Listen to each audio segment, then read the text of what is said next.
Chers bien-aimés, bonjour. Vous êtes avec Hilaire Nina Azoé.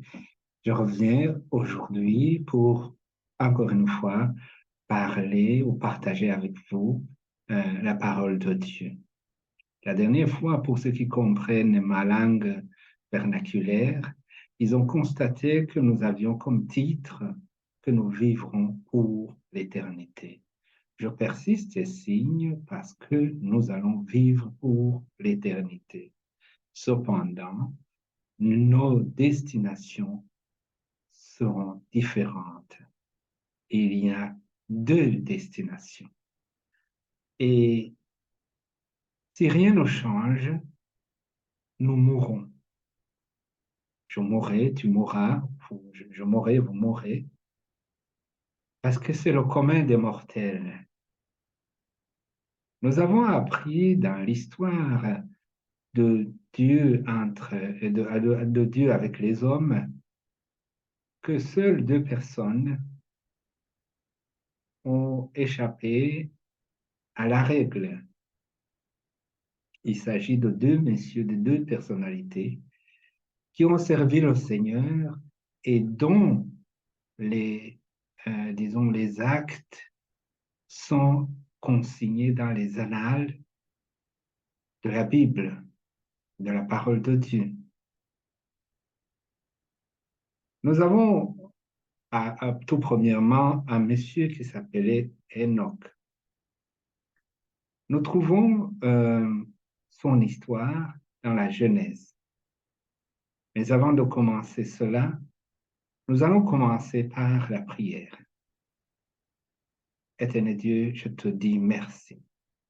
Merci pour ce moment favorable que tu nous accordes pour pouvoir partager avec nos bien-aimés ici à l'écoute la parole de Dieu.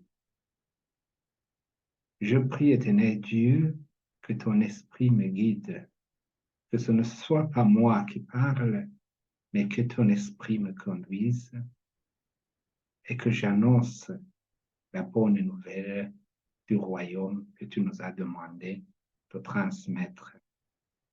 Je demande que ton esprit me guide et que tout ce qui n'est pas de toi soit éloigné de cet entretien. C'est au nom du Seigneur Jésus-Christ que je priais. Aujourd'hui, alors, je disais que nous savons qu'il y a que deux personnes qui ne sont pas mortes. Donc, en général, tous les hommes mourront. Mais nous verrons aussi qu'il y aura une possibilité pour certains de ne pas mourir. Mais nous allons commencer par parler de Enoch. Il est évoqué, ou son nom est évoqué dans le livre de Genèse 5, versets 21 à 24. Enoch, âgé de 65 ans, engendra Methushélah. Enoch, après la naissance de Methushélah, marcha avec Dieu 300 ans et il engendra des fils et des filles. Tous les jours d'Enoch furent de 365 ans. Enoch marcha avec Dieu, puis il ne fit plus parce que Dieu le prit. Si nous continuons dans le livre, la lettre aux Hébreux, il est ainsi écrit, 11, versets 5 à 6, c'est par la foi qu'Enoch fut enlevé pour qu'il ne vit point la mort, et il ne parut plus parce que Dieu l'avait enlevé. Car avant son enlèvement, il avait reçu le témoignage qu'il était agréable à Dieu. C'est par la foi qu'Enoch fut enlevé pour qu'il ne vit point la mort et qu'il ne parut plus parce que Dieu l'avait enlevé. Car avant son enlèvement, il avait reçu le témoignage qu'il était agréable à Dieu. La deuxième personne qui n'a pas connu la mort, c'était le prophète Élie. Il est très connu dans euh, l'histoire de la Bible. C'est quelqu'un qui a marché avec Dieu, lui aussi. Et dans le livre des rois 2, verset 11, nous lisons que comme il continuait à marcher en parlant, voici un char de feu et des chevaux de feu les séparèrent l'un de l'autre, et Élie monta au ciel dans un tourbillon. La deuxième personne ici, c'était Élisée. Lui, il n'est pas monté avec lui, mais c'était son remplaçant que Dieu lui a donné. Et il l'a suivi, il l'a talonné, il pensait que non, il allait vraiment pas partir, ou s'il partait, ils allaient partir ensemble. Mais Dieu a usé d'une technique qui était, je dirais, supérieure à ce que Élisée pouvait cerner ou comprendre. Je disais que tous, tout le monde va ressusciter. Les arrière-arrière-grands-pères que nous n'avons pas connus, ils vont ressusciter. Voici ce qui nous le prouve. Dans le livre de Daniel, chapitre 12, verset 3, 2, 3, 2 et 3, plusieurs de ceux qui dorment dans la poussière de la terre se réveilleront, les uns pour la vie éternelle et les autres pour l'opprobre, pour la honte éternelle. La Bible ajoute que ceux qui auront été intelligents brilleront comme la splendeur du ciel, et ceux qui auront enseigné la justice à la multitude brilleront comme des étoiles à toujours et à perpétuité. C'est cela, la nouvelle. Mais ce qui est intéressant, c'est que maintenant nous le savons. Nous savons qu'il y a deux directions. On nous a dit qu'une partie se réveillera pour la vie éternelle et une autre pour l'opprobre, pour la honte éternelle. Oui, c'est pour cela que Jésus-Christ est venu, pour que nous ne périssions pas. Au départ, tout le monde était perdu. Nous étions tous pécheurs, nous étions morts et nous n'avions mérité que la condamnation. C'est dans cette optique que Jésus-Christ est venu dans le monde. Jésus-Christ, Fils de Dieu, est venu dans le monde pour nous sauver. La parole de Dieu nous dit que Dieu a tant aimé le monde qu'il a envoyé son Fils unique afin que quiconque croit, lui, ne périsse point, mais qu'il ait la vie éternelle. Et ce Jésus nous a confié quelque chose. Il nous a dit, écoutez, il a dit à ses apôtres, et il leur a demandé de nous le dire plus tard, il a dit, croyez en Dieu et croyez en moi. Je m'en vais au Père pour préparer de la place, pour que là où vous êtes, pour que là où je suis, vous y soyez aussi. Je viendrai vous prendre. Et il dira, mais il y a quelqu'un qui l'a demandé tout de suite, il lui a demandé, mais écoutez, nous ne savons pas où est le Père, comment est-ce que nous allons arriver là-bas? Et Jésus a tout de suite répondu, il a dit, euh, moi je suis le chemin, la vérité ou la vie, et la vie. Personne ou nul ne vient au Père sans passer par moi. Donc, Jésus a donné le chemin. Il nous a indiqué comment euh, arrivé chez le Père. Et il n'est pas venu nous condamner. Il est venu nous permettre, à partir du moment où nous l'acceptons, il nous permet, il nous accorde la vie éternelle. Bien entendu, accepter Jésus-Christ, c'est aussi accepter d'abandonner le péché, se séparer du maître du monde qui est Satan, qui régit le monde. Et donc, c'est cela. Dans la lettre aux Romains, Paul a donné une précision, parce que cette question est quand même assez difficile à cerner. Et il a répondu à ceux qui lui posaient la question de savoir comment on pouvait être sauvé. Il a dit, si tu confesses de ta bouche le Seigneur Jésus, et si tu crois dans ton cœur que Dieu l'a ressuscité des morts, tu seras sauvé. Car c'est en croyant du cœur qu'on parvient à la justice, et c'est en confessant de la bouche qu'on parvient au salut, selon ce que dit l'Écriture. Quiconque croit en lui ne sera point confus. Nous avons un autre passage biblique qui nous indique la même chose, qui nous parle de la résurrection.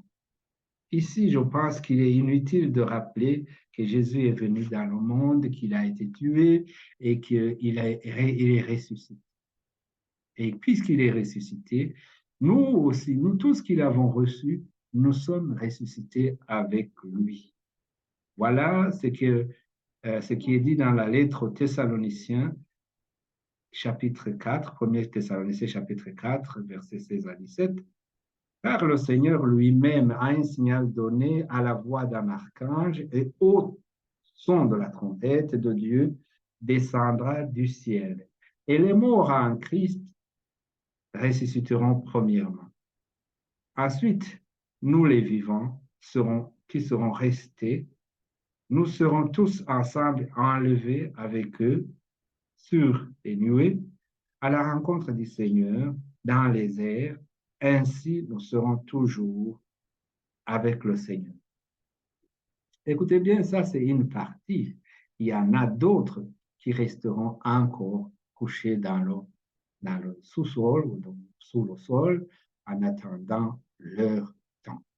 Ceux qui connaîtront ce qu'on appelle la première résurrection, c'est ce dont on parle. Je disais tout à l'heure, nous vivrons éternellement. Nous allons vivre pour l'éternité. Mais nous voulons être du bon côté. Je me réjouis de vous lire un passage qui se trouve dans 1 Corinthiens 15. C'est lui qui nous convainc au sujet de la résurrection. Voici ce qui est écrit là-bas. Je vous rappelle, les frères, l'évangile que je vous ai annoncé, que vous avez reçu, dans lequel vous avez persévéré et par lequel vous êtes sauvés, si vous le retenez tel que je vous l'ai annoncé. Autrement, vous auriez cru en vain. Je vous ai enseigné avant tout, comme je l'avais aussi reçu, que Christ est mort pour nos péchés, selon les Écritures, qu'il a été enseveli et qu'il est ressuscité le troisième jour, selon les Écritures, et qu'il est apparu à Céphas, puis aux 12.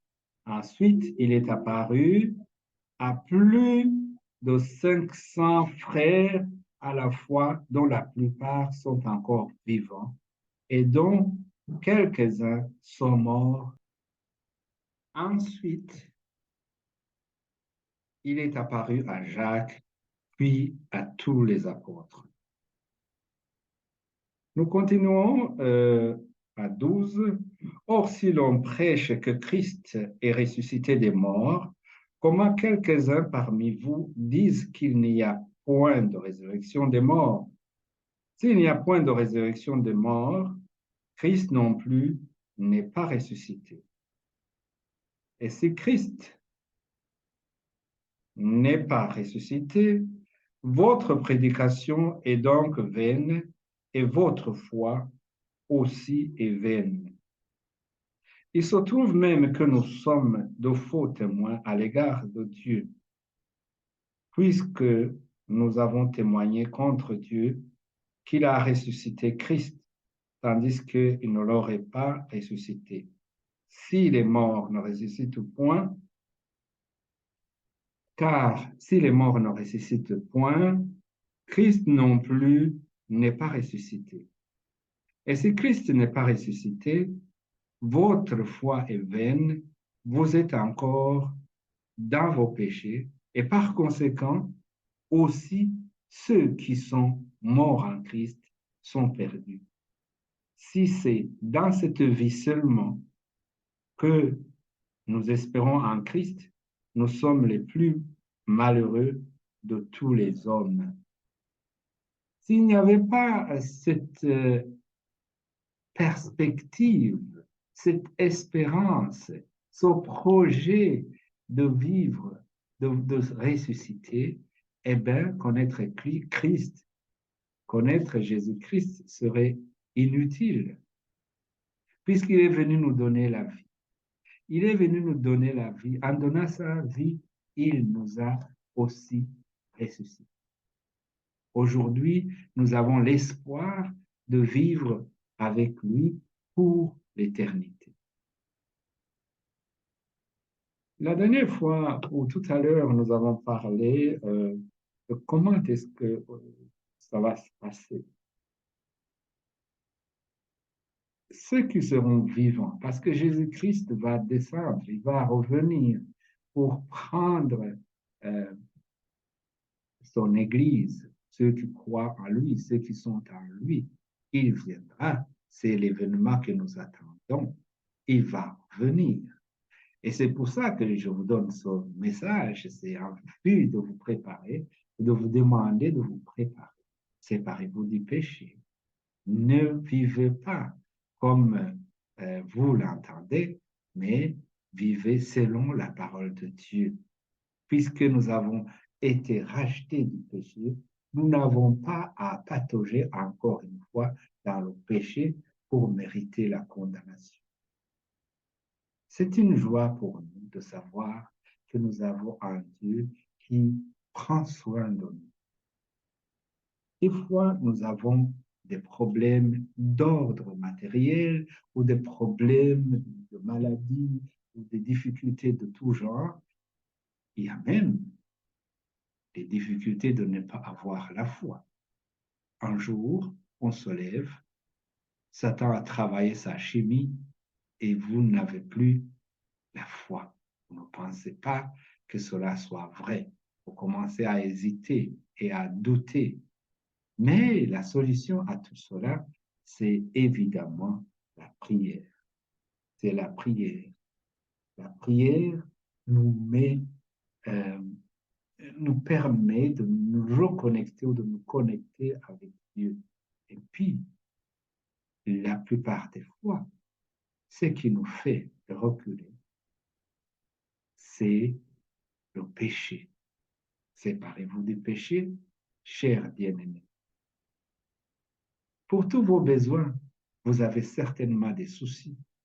Au vu des prix, des hausses des prix, au vu de ceci et de cela, tout ce qui nous entoure nous donne des défis, mais la parole de Dieu nous dit, ne vous inquiétez de rien, mais à toute chose, faites connaître vos besoins à Dieu par des prières et des supplications, avec des actions de grâce. Oui, je suis ici pour vous rappeler que Dieu vous attend. Il a fixé un jour où il viendra. Et permettez-moi de vous lire un passage. Et peut-être c'est par ce passage que nous allons clôturer. Il se trouve dans le livre des Actes des Apôtres. Et il dit ceci, c'est dans 17, 26. 17, 26, il est écrit ceci. Il a fait que tous les hommes sortis d'un seul sang habitassent sur toute la surface de la terre, ayant déterminé la durée des temps et les bornes de leur demeure. Il a voulu qu'ils cherchassent le Seigneur et qu'ils s'efforçassent de le trouver en tâtonnant, bien qu'il ne soit pas loin de chacun de nous. Car à lui, nous avons la vie, dans le Seigneur, nous avons la vie, le mouvement et l'être. C'est ce qu'on dit aussi que quelques-uns de vos poètes, ils ont dit, de lui, nous sommes la race. Ainsi donc, étant la race de Dieu, nous ne devons pas croire que la divinité soit semblable à de l'or et à de l'argent ou à la pierre sculptée par l'art et l'industrie de l'homme. Cette parole est incroyable, elle est incroyablement vraie.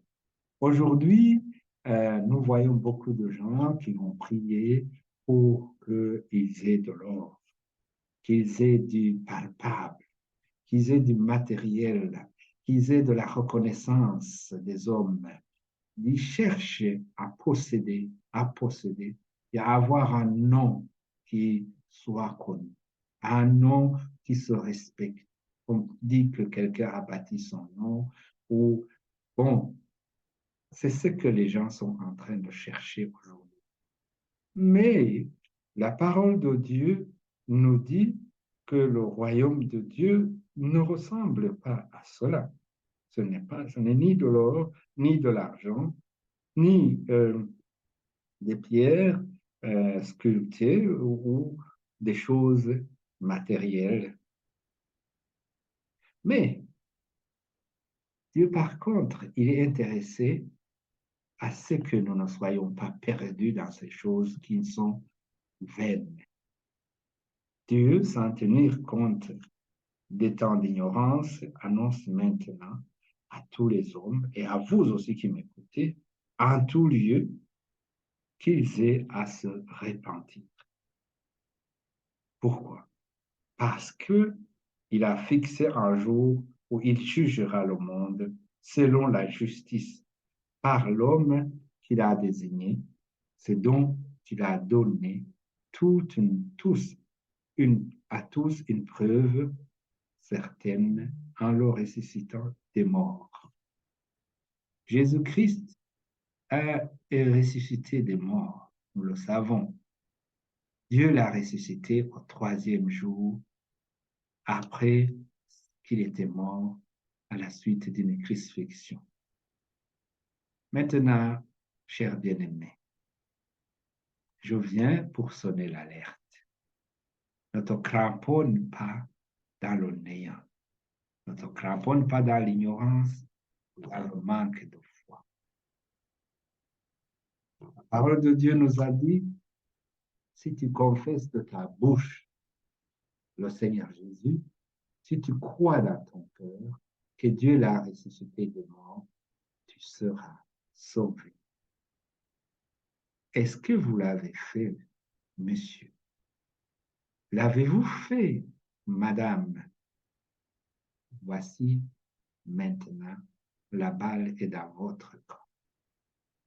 Je vous remercie d'avoir été attentif. Nous avons eu quelques ennuis au moment de l'enregistrement, mais l'Éternel a veillé à ce que